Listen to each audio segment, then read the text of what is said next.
नमस्ते बच्चों, कैसे हैं आप सब। आज मैं फुलवारी क्लास 4 के चैप्टर 4 की बोलने वाली गुफा का अभ्यास कराऊंगी। ठीक है, तो स्टार्ट करते हैं। पहला क्वेश्चन देखते हैं।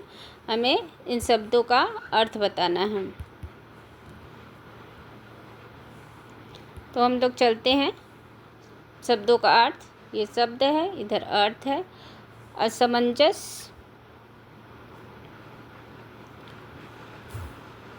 असमंजस दुविधा। अंदाज, अनुमान। तीव्र का अर्थ तेज।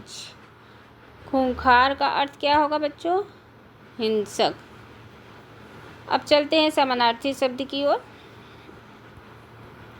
थोड़ा सा इसको हम इनलार्ज कर लेते हैं।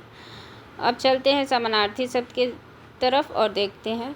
समानार्थी शब्द वो होते हैं जिसके समान अर्थ होते हैं। जैसे मुँह को हम मुख, चेहरा, मुखड़ा कह सकते हैं। वन को कानन, जंगल, विपिन। चंद्रमा को कह सकते हैं शशि, इंदु, चांद। धरती को कह सकते हैं धरा, भूमि, वसुधा। तलाश को जांच, खोज, अन्वेषण। अंदर को हम कह सकते हैं भीतर, आंतरिक, अंदरूनी। नेक्स्ट चलते हैं हम लोग अगले क्वेश्चन की ओर, जो कि है प्रश्न 3। सही कथन।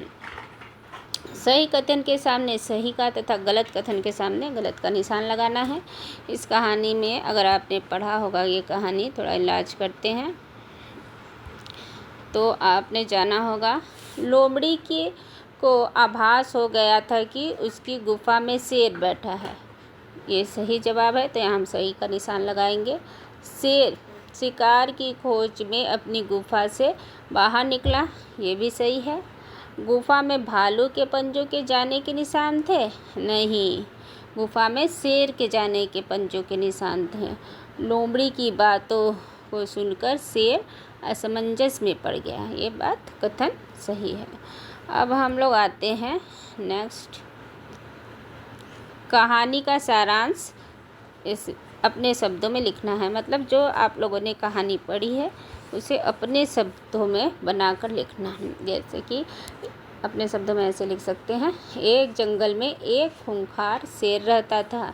एक दिन खाने की खोज में घूमते घूमते एक लोमड़ी की गुफा में पहुंच गया। शाम को जब लोमड़ी अपनी गुफा की तरफ लौट रही थी तो वह गुफा के बाहर शेर के पैरों के निशान देखती है। इस बात को सही जानने के लिए, यानी उसको थोड़ा कन्फ्यूजन का था कि सही में ये शेर के पैर का निशान है या गलत, इसको वो कंफर्म करने के लिए गुफा के अंदर, शेर गुफा के अंदर है, ये है कि नहीं, ये वो जानना चाहती थी। वो गुफा से बात करती है।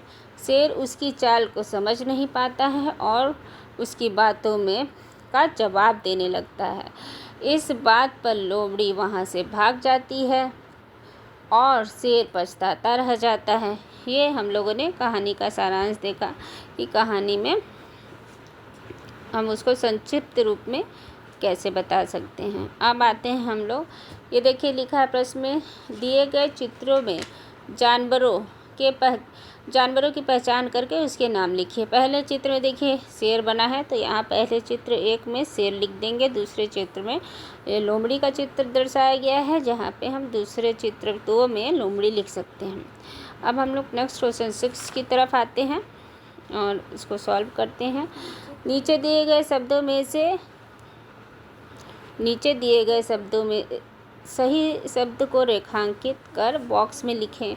यहाँ पे 4 शब्द दिए गए हैं, जिसमें से चारों में से कोई एक ही शब्द जो है वो सही है। तो हम लोग इसको देखते हैं कि कौन सा।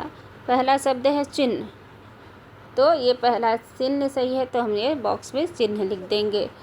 और इसमें तीसरा शब्द दहाड़ सही है, यहाँ पे हम लोग दहाड़ लिखेंगे। रहस्य लिखने का सही ढंग रहस्य ये है, यहाँ पे सही में रहस्य लिख देंगे। असमंजस, यहाँ पे असमंजस जो कि सही शब्द है। अब आते हैं लास्ट क्वेश्चन की ओर, जो कि क्वेश्चन नंबर 7 है। इसमें आप लोग देख सकते हैं कि पाठ में दी गई कहानी को पढ़कर प्रश्नों के उत्तर दे। पहला प्रश्न है, जंगल के सभी जानवर किससे डरते थे? तो उसका उत्तर होता है जंगल के सभी जानवर शेर से डरते थे। फिर दूसरा प्रश्न है, किस जानवर को अन्य जानवरों की अपेक्षा तीव्र बुद्धि का माना जाता है? तो इसका उत्तर है लोमड़ी को अन्य जानवरों की अपेक्षा तीव्र बुद्धि का माना जाता है। तीसरा प्रश्न है, अपने घर के बड़ों से कोई कहानी सुनकर लिखें। तो हम लोगों ने खरगोश और कछुए की कहानी सुनी थी। खरगोश और कछुए की कहानी में संक्षिप्त में आपको बता दूं कि खरगोश और कछुए में रेस होती है। खरगोश अपने को बहुत ही चालाक समझता है, कछुआ सोचता है कि धीमा चलता है। यही सोच के वो सो जाता है रास्ते में, और कछुआ धीरे धीरे करता हुआ एक समय ऐसा आता है कि वो दौड़ वाली रेस जीत जाता है। तो इसी के साथ पार्ट 4 समाप्त रहा, और अब हम लोग मिलते हैं 5वें पार्ट में, जो कि नेक्स्ट वीडियो में आप देख सकते हैं। अगर आपको मेरी वीडियो पसंद आई हो तो उसको लाइक करिए, सब्सक्राइब करिए। तब तक के लिए धन्यवाद।